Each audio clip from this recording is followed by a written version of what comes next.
यहाँ वॉल्यूम 1 ने हमें एक बड़े ट्विस्ट पर छोड़ा था, वहीं वॉल्यूम 2 ने हमें वेकना के साथ होने वाले फाइनल बैटल के और करीब ले आया है। क्या 11 और उसकी टीम हॉकिंस को बचा पाएगी या नहीं? आइए वॉल्यूम 2 को पूरी तरीके से समझते हैं। द एबिस।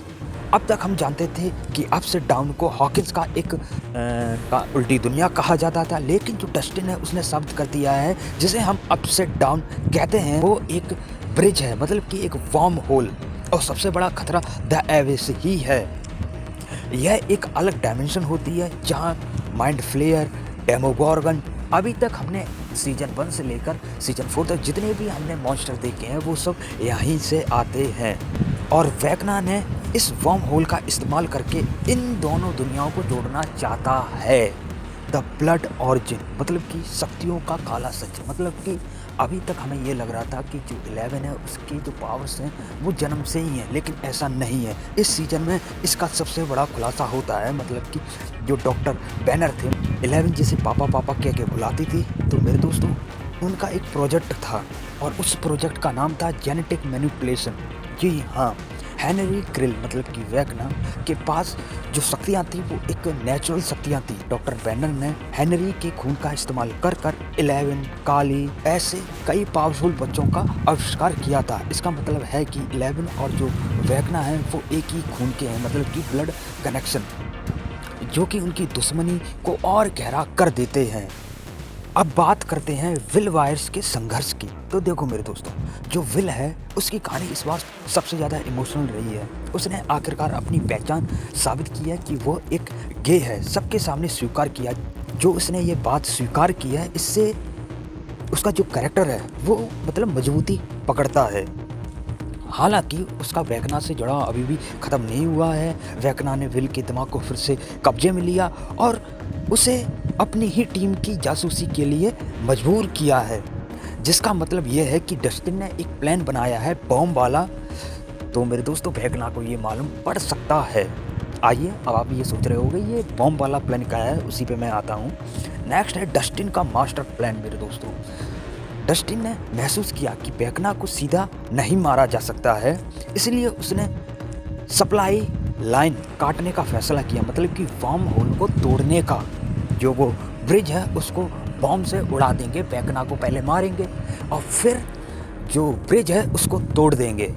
इसमें बात ये है, सीजन 4 में उन्होंने वेकना को मार दिया था, लेकिन वो वापस ब्रिज की वजह से अपनी डायमेंशन में पहुंच गया था और अपने आप को रिपेयर किया और वापस आ गया। जो डस्टिन है वो ये सोच रहा है अगर इस बार हम लोग ने उसे मारा और नहीं मारा तो ये जो ब्रिज है इसको तोड़ देंगे, तो इसकी वजह से वो नहीं आ पाएगा। दोस्तों, अब बात करते हैं मैक्स और हॉली की।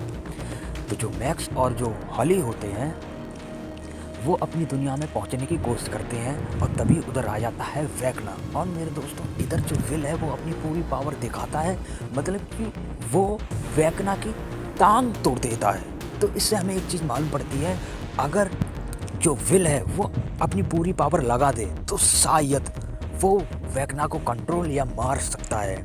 ये बात एक अलग हो गई। अब बात करते हैं मैक्स और हॉली की। तो दोनों अपनी दुनिया में जाने ही वाली होती है। मैक्स तो पहुंच जाती है, लेकिन जो हॉली है वो फंस जाती है। वो अपनी बॉडी में वापस पहुंच जाती है और उधर से निकलने वाली होती है। तब लोग वेकना उसका पीछा करता है और वो एक पत्थर हटाती है तो उसे अपसाइड डाउन वाला एक होल मिलता है, तो वो उसके अंदर घुस जाती है।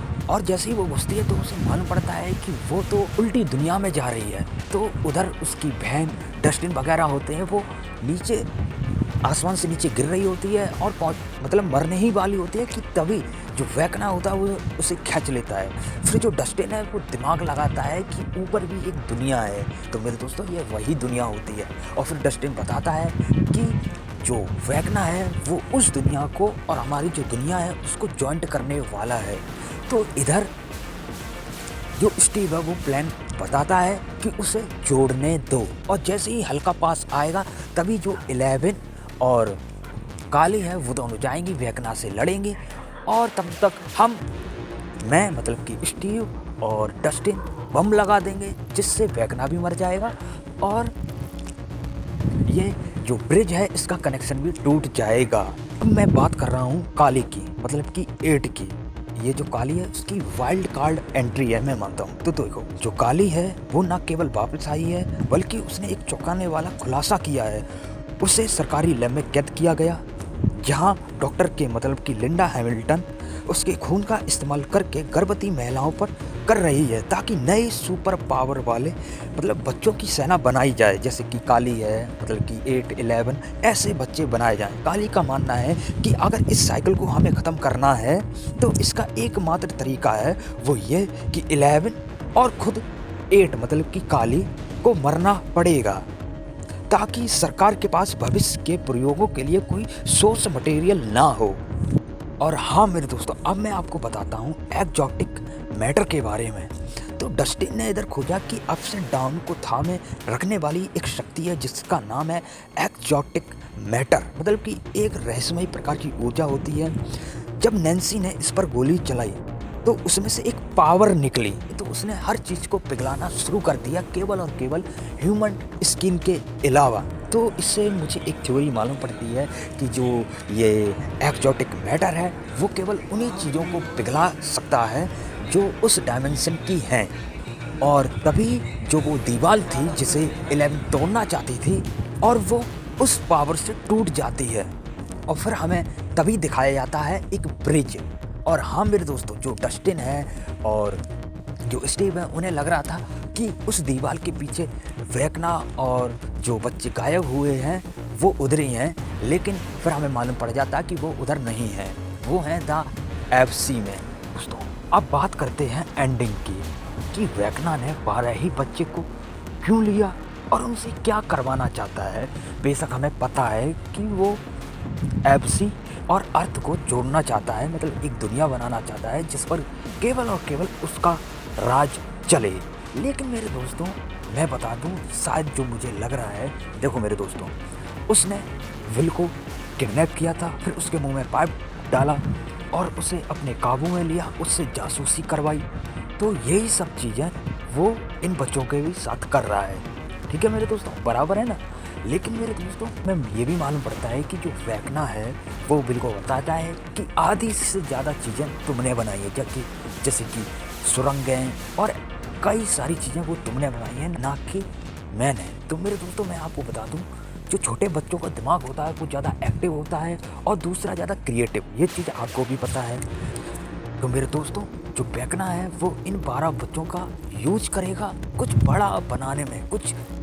अब वो क्या बनाएगा वो तो अब हमें वॉल्यूम 3 में ही मालूम पड़ेगा, मतलब कि 1 जनवरी को। तो मेरे दोस्तों तैयार हो जाइए, और जो छोटी मोटी चीज़ रहेगी वो मैं आपको शॉर्ट वीडियो के माध्यम से समझा दूंगा।